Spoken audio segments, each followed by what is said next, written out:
Welcome to Gems of Knowledge with your host David Bellman and Justin Kroll. Each week, our experts will answer all of your jewelry questions with Rachel Putney, our social media maven, who will relay your questions to our experts.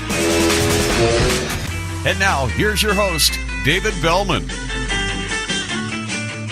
Hi, I'm David Bellman. Welcome back to Gems of Knowledge. Today we're going to be talking about the diamond clarity again, like we have in the last few episodes. And we're going to give it right off to Justin because he has a whole new segment about clarity that we really need to know about. And that is some clarity enhancements and some different techniques about the way they can treat diamonds that consumers need to know about, right? Yes, thank you, David. Last week we talked about clarity and what the grades meant, and this week we're going to get a little bit more in depth into some clarity characteristics and, like you said, some treatments that people do, sometimes knowingly and sometimes for deception. So we're going to talk about that. The first slide I want to bring up is a slide on a natural. So this is a clarity characteristic that is found on a lot of diamonds that are graded by GIA as a natural. However, these are the original pieces of the rough diamond that were left on the finished diamond by the cutter. So I know you have an opinion on naturals. Yep. Why don't you start off with that, and I'll kind of give you my take on naturals. Yeah, when you look at the picture, you can see that, Howard, if you could bring it up one more time.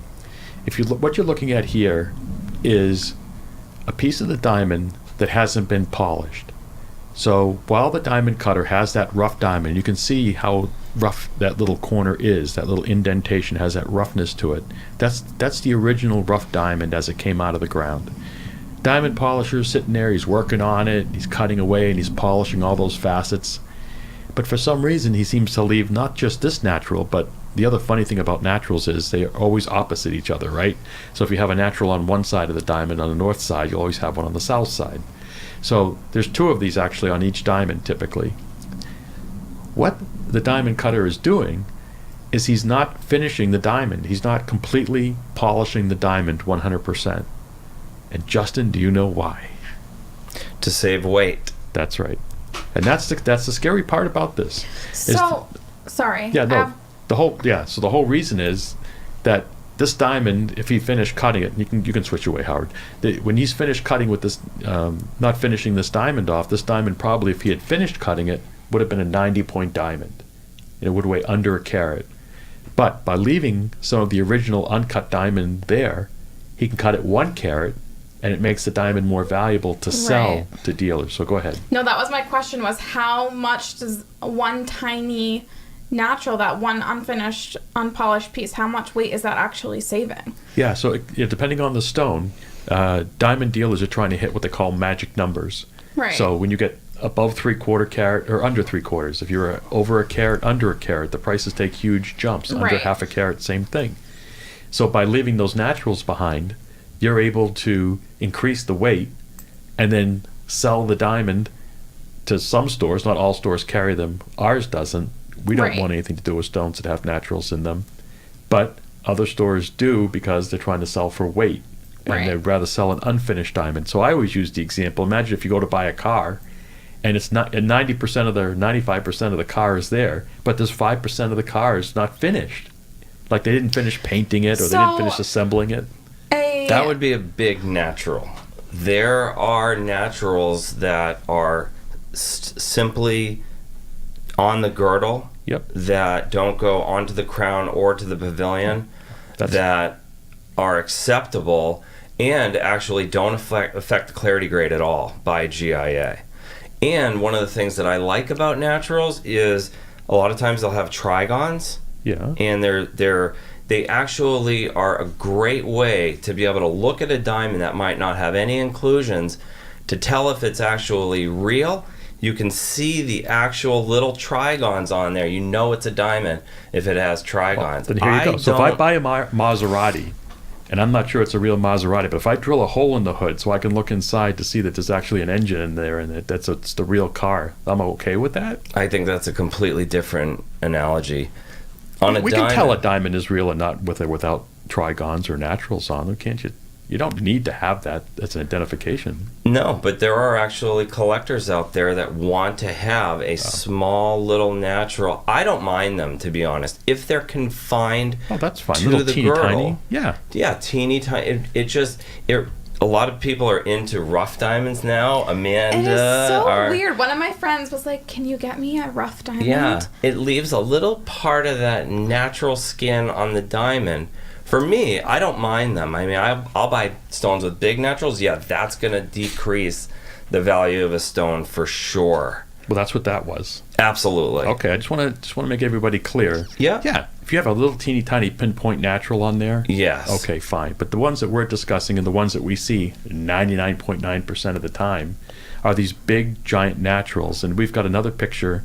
Why don't we show the second picture, Howard? More of a close-up of that natural. Again, that goes outside of the girdle. It's a big, that's a 2-3% chunk of the stone, right? Well, that's actually confined to the girdle. That doesn't go. I mean, if I'm looking at this correctly, Yeah. it doesn't go to the pavilion. It doesn't go onto the crown.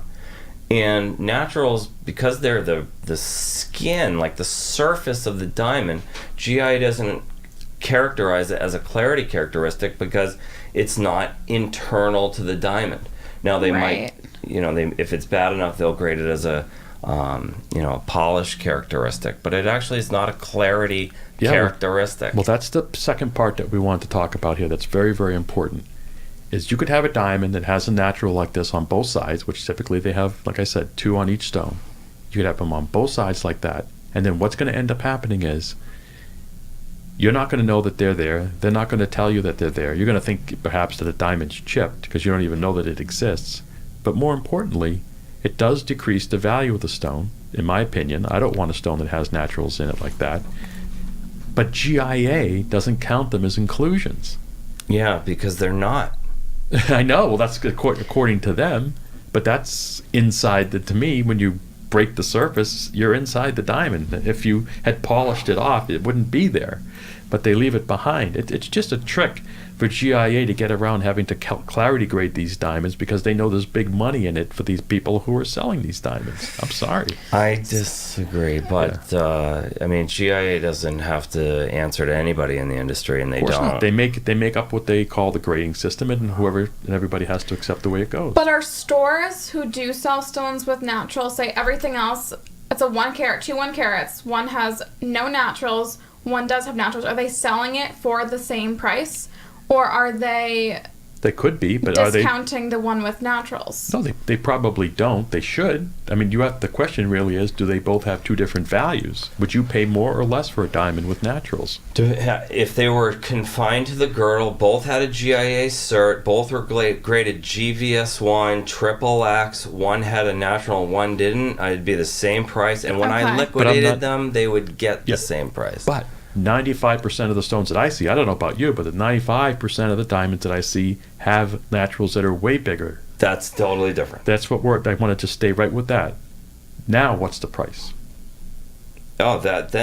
Those type of stones have no comparison to the diamonds that we're referring to that we sell. You're talking about diamonds with huge naturals. Yes. That's all sold at the malls. Right. That's just lower end junk. Okay. The malls are 6,000-7,000 stores. They're all over the country, and people are buying thousands of stones from them every day. Is it worth more or less? The Less naturals. well, if you have 2 stones, and one's junk and the other one's junk with naturals, they're still both junk. Let's say you had one good stone and one with naturals. If the one with naturals is a good stone, if it's a triple X stone No, with no, a no. little natural, it would be the same. No, of course it would be In the same. my opinion. Yes, but I'm talking about the 95% of the stones that we see that have big naturals, right? Yeah. They come into the store and people say, "Oh, I just bought this." And they say, "Did I get a good deal?"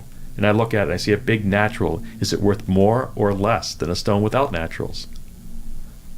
It's junk all the way around. Yeah, that's what we're trying to get. Yeah. That's the whole point of the show, Right. is not to explain to people that, oh yeah, if you have a teeny tiny natural, that's okay, fine. Okay, guys, Well, why that's fine. not?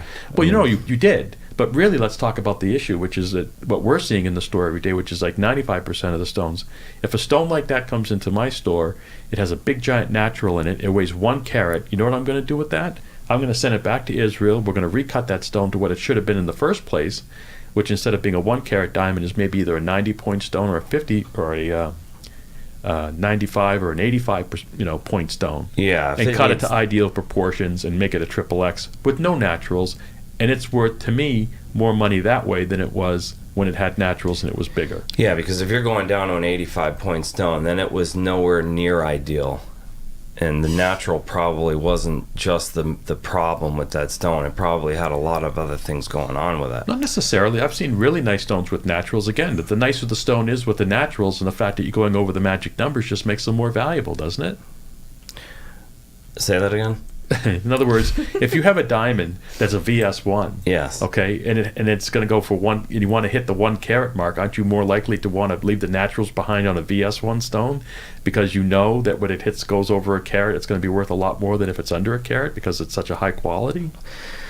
Yeah, I just feel like today's cutters, they're gearing more towards an ideal cut stone, and they're probably not going to leave big naturals on them unless they're really, Well, you'd like to think that's the case, but I'm just going by what I see coming into the store. Yeah. And what I see coming into the store today still are people buying stones in places where they're not educated, they don't know what naturals are. Yeah. They're buying a 1 carat diamond and they think it's worth the value of a 1 carat diamond because they paid a value of a 1 carat diamond, only to find out that the value is really more of an 85-point diamond, which could be $2,000-$3,000 less. Agreed. Okay. And these people are buying them from those stores unaware that they have naturals. 95% of the people that I talk to that have these stones, don't know. I point it out to them and they say, "Oh, what, did my diamond chip?" And I'll say, "No, those are there."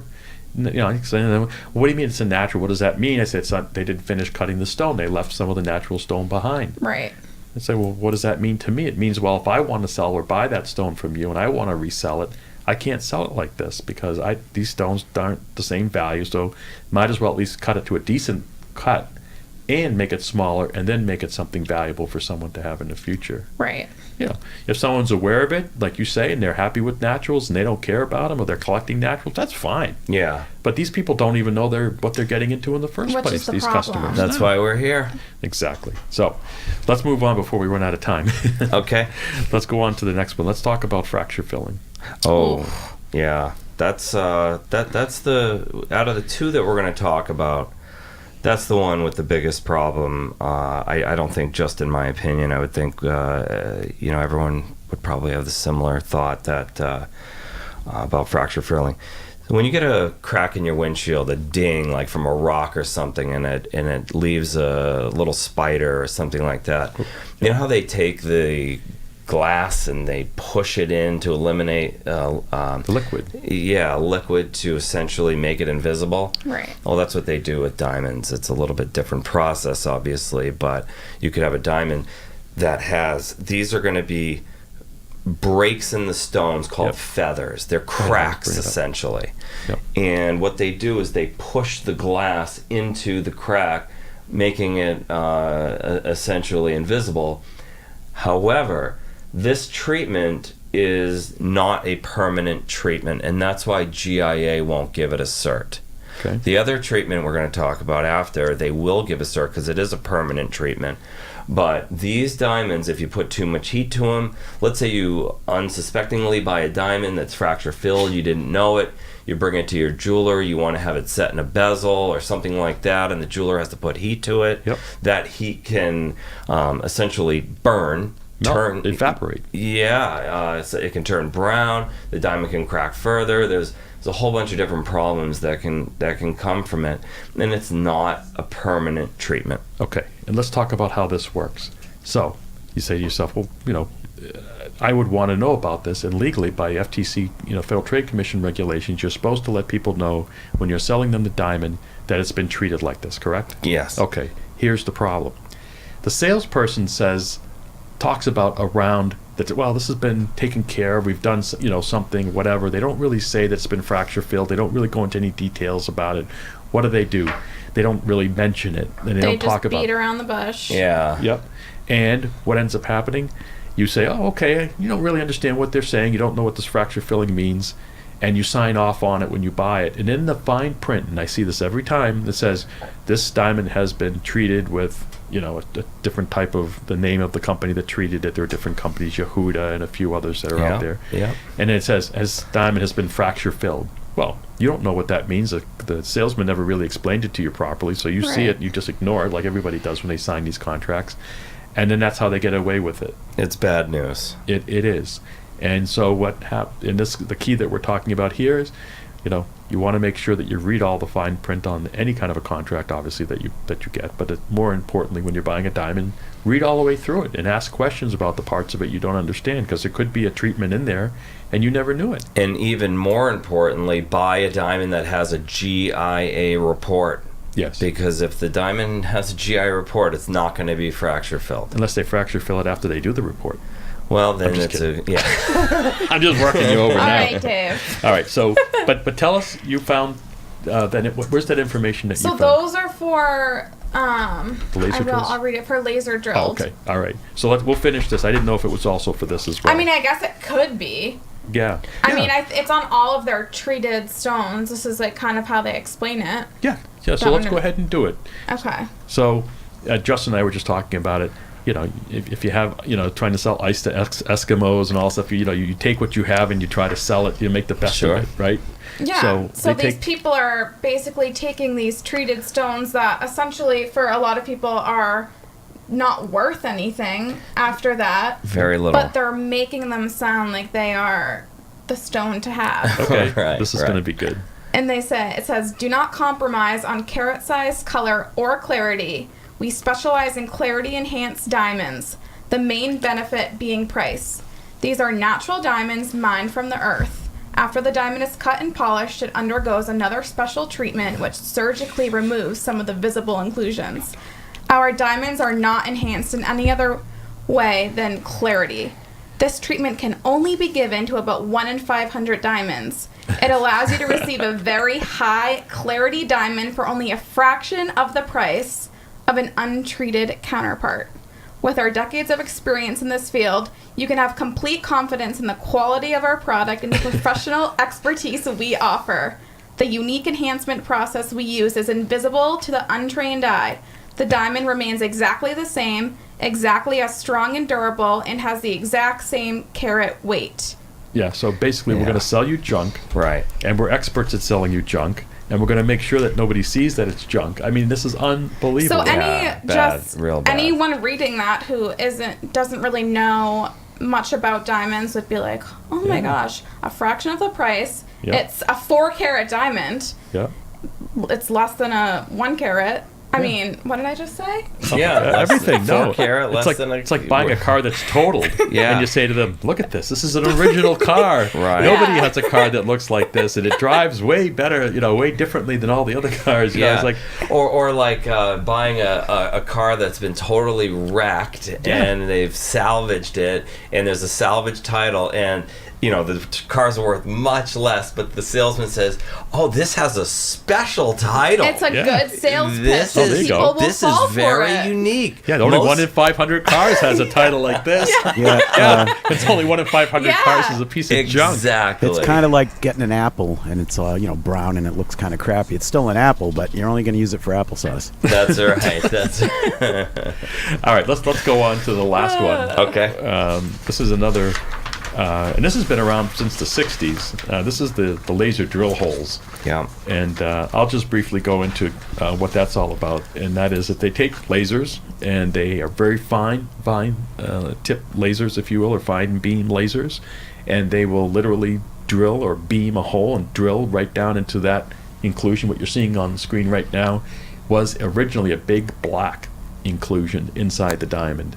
So they'll drill a hole all the way to the bottom to get to the inclusion, and then they'll force hydrochloric acid, down into that hole, and they will burn the blackness out of the inclusion, which makes it a lot less visible. It's still there, but it's not black. It's kind of a clear crystal, and so you see more through it than you do, right at it. Well, that's a great idea, except for the fact that now the diamond that you're buying doesn't have as visible an inclusion but it's got a huge hole drilled down the middle of it. Right. It's right. like it's Yeah, this is another one of those Crazy. treatments that will be described by the salesman or the receipt or whatever as, this stone has been lasered for ultimate beauty or something like that. But going back to the technical part of it, GIA will issue a certificate for these diamonds, and it will be noted that the diamond has been laser drilled, and it'll also be given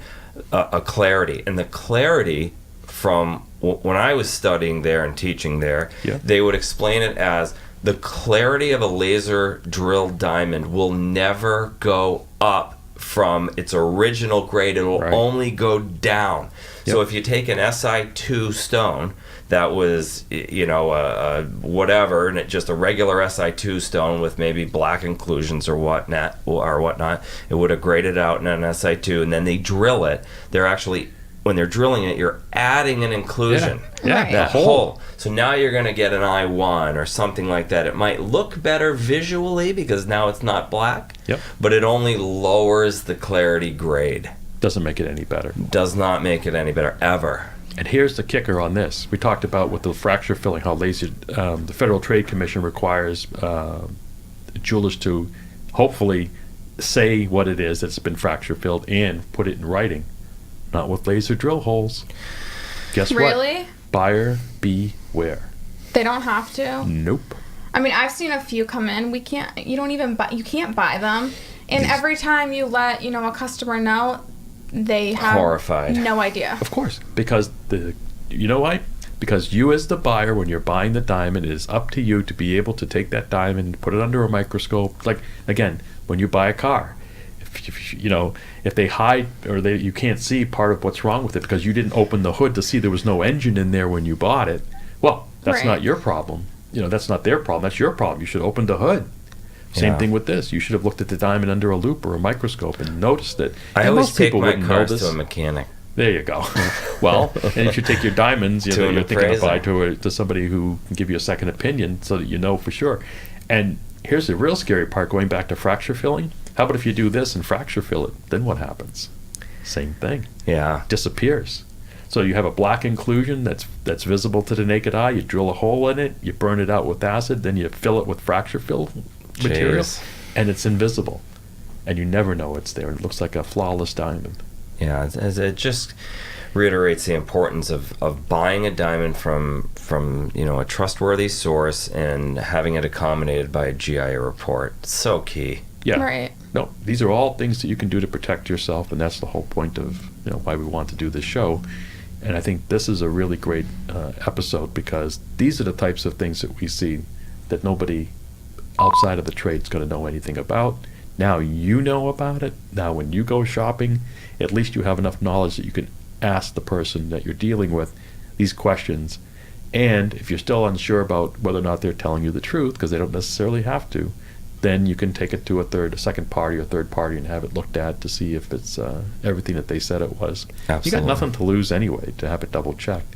Right. But ask for, and only, maybe 5 or 10% of all the people who are in the jewelry business have GIA or GIA graduates. I would say that's probably a high number. Okay, well, I was trying to be generous. Let's say it's 5% or less. Yeah. So 95% of the people that you're dealing with in the jewelry business do not have any jewelry or gemological training. So they may not even know they're selling you this, which happens a lot, especially with the fracture filling, because that's, if you don't know what to look for, that's very difficult to find, which is why the Federal Trade Commission requires them to do it. Laser drill holes, they're pretty obvious, so they won't put it under that regulation. But fracture filling, man, you saw that stone in our example. I mean, it disappeared. That thing was probably an I1, way eye visible inclusion. They took it from an I1 to practically flawless. You wouldn't be able to tell unless you were an expert that was the case. Right. Laser drills whole different situation. So, again, in the interest of time, we're going to have to say goodbye. But, of course, you can always email us questions, which a lot of you have, and we've been able to answer a lot of them in previous episodes, and we certainly look forward to answering more. And then, what do you think? Color for the next let's episode? do it. Yeah. Yeah. We'll get into diamond color and all the tricks of the trade that go along with that, and how you can protect yourself with regards to that one element of grading the diamonds as well. And before you Sweet. know it, we'll have a whole country full of jewelry experts out there, and they'll be coming in and driving us crazy with all these questions, huh? That's what we like. That's right. All right, so thank you very much for all of us. It's great to have you with us, and we will see you in the next episode next Sunday. See you next week. Toodles.